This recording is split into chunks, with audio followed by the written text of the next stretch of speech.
Hello, আসসালামু আলাইকুম। আমি আজকে আপনাদেরকে অ্যাডভান্সড আটটা এক্সপ্রেশন শেখাবো। যে আটটা এক্সপ্রেশন যদি আমরা কথা বলার সময়তে আমরা ব্যবহার করি, তাহলে কিন্তু আমাদের স্পিকিং স্টাইলটা অনেক স্মার্ট হবে। এবং আমরা যদি অ্যাডভান্সড হতে যাই, তাহলে আমাদের অ্যাডভান্সড বিভিন্ন এক্সপ্রেশন, বিভিন্ন সেন্টেন্স এবং বিভিন্ন স্ট্রাকচারস এগুলো জানতে হবে।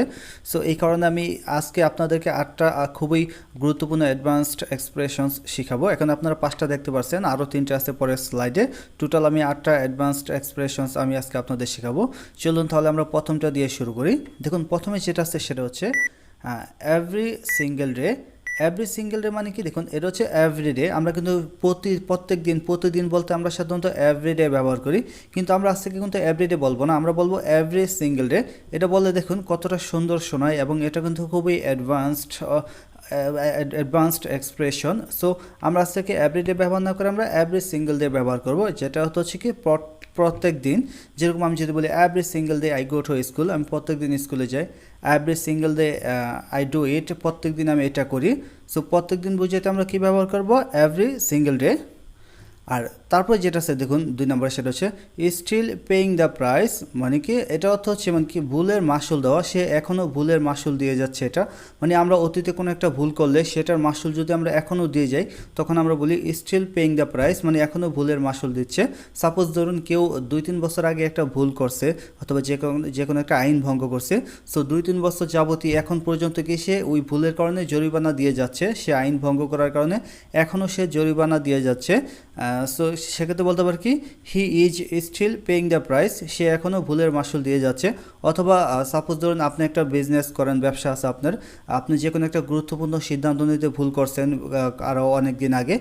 সো এই ভুলের কারণে এখনও আপনার ব্যবসায় লস হচ্ছে, আপনি এখনও প্রফিট করতে পারছেন না, লস হচ্ছে। সো এখনও কিন্তু আপনি আপনার সেই ভুলের মাসুলটা দিচ্ছেন। সো সেক্ষেত্রে বলতে পারি যে you are still paying the price, তুমি এখনও কি তোমার ভুলের মাসুল দিয়ে যাচ্ছ সেটা। আর 3 নম্বরে যেটা আছে সেটা হচ্ছে দেখুন, I am badly in need of. এখানে ব্যাডলি মানে খারাপ না, মানে যখন কোনো কিছু খুব বেশি পরিমাণ দরকার হয়, বেশি পরিমাণ চাই, সেক্ষেত্রে আমরা ব্যাডলি ব্যবহার করি। যেমন I am badly in need of মানে কি, আমার কোনো কিছু খুব বেশি প্রয়োজন, অনেক প্রয়োজন, সেক্ষেত্রে আমরা বলি I am badly in need of. যেমন সাপোজ ধরুন আমি যদি বলি I am badly in need of money, আমার খুব টাকার প্রয়োজন। I am badly need of mobile phone, আমার একটা মোবাইল ফোন খুবই দরকার। I am badly in need of your help, আমার তোমার সাহায্যের খুবই দরকার।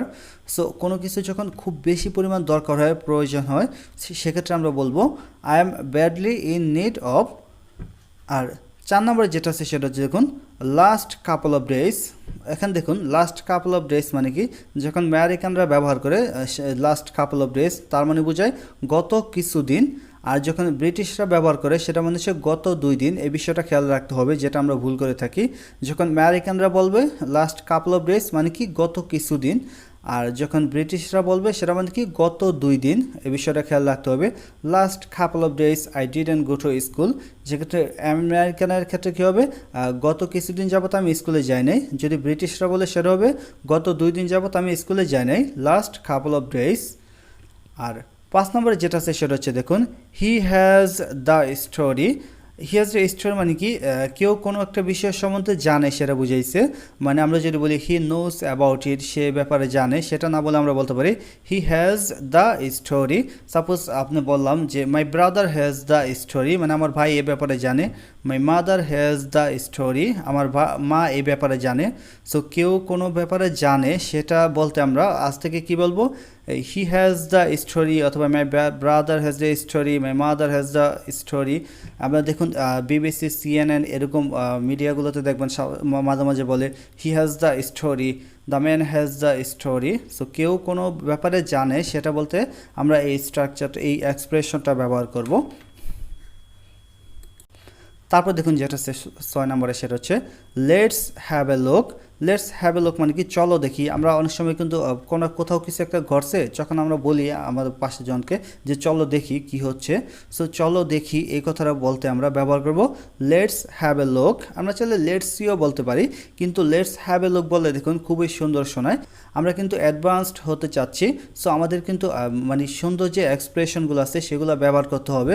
সো চলো দেখি, সেটা বলতে আমরা কী ব্যবহার করব, লেটস হ্যাভ এ লুক, চলো দেখি। আর 7 নম্বরে যেটা আছে সেটা হচ্ছে দেখুন things are changing. Things are changing মানে কি সব কিছুই পরিবর্তন হয়ে যাচ্ছে, চেঞ্জ হয়ে যাচ্ছে। আমরা বলি অনেক সময়তে দেখুন সব কিছুই না পরিবর্তন হয়ে যাচ্ছে, আমরা একজন আরেকজনকে বলি, এবং অবশ্যই ডে বাই ডে কিন্তু সব কিছুই আশেপাশে যত কিছু আছে সব কিছুই কিন্তু পরিবর্তন হয়ে যায়, এটি স্বাভাবিক। সো আমরা যখন বলি সব কিছুই পরিবর্তন হয়ে যাচ্ছে, তো সেক্ষেত্রে বলবো থিংস আর চেঞ্জিং। তারপর যেটা আছে সেটা হচ্ছে দেখুন over the last few days মানে কি গত কিছুদিন যাবত। এখানে আমরা চাইলে আমরা গত কিছু বছর যাবতও বলতে পারি। Over the last few years মানে কি গত কিছু বছর যাবত বা গত কয়েক বছর যাবত, অথবা গত কয়েক মাস যাবত। Over the last few months মানে গত কয়েক মাস যাবত, অথবা গত কয়েক সপ্তাহ যাবত। Over the last few weeks. So আশা রাখি আপনারা এই এক্সপ্রেশনসগুলো সুন্দরভাবে বুঝতে পারছেন, এবং এগুলো বেশি বেশি প্র্যাকটিস করবেন এবং কথা বলার সময়তে ব্যবহার করার চেষ্টা করবেন। কারণ এগুলো যদি আপনারা ব্যবহার করেন তাহলে কিন্তু আপনার কথার মাধুর্য কিন্তু অনেকটা বৃদ্ধি পায়।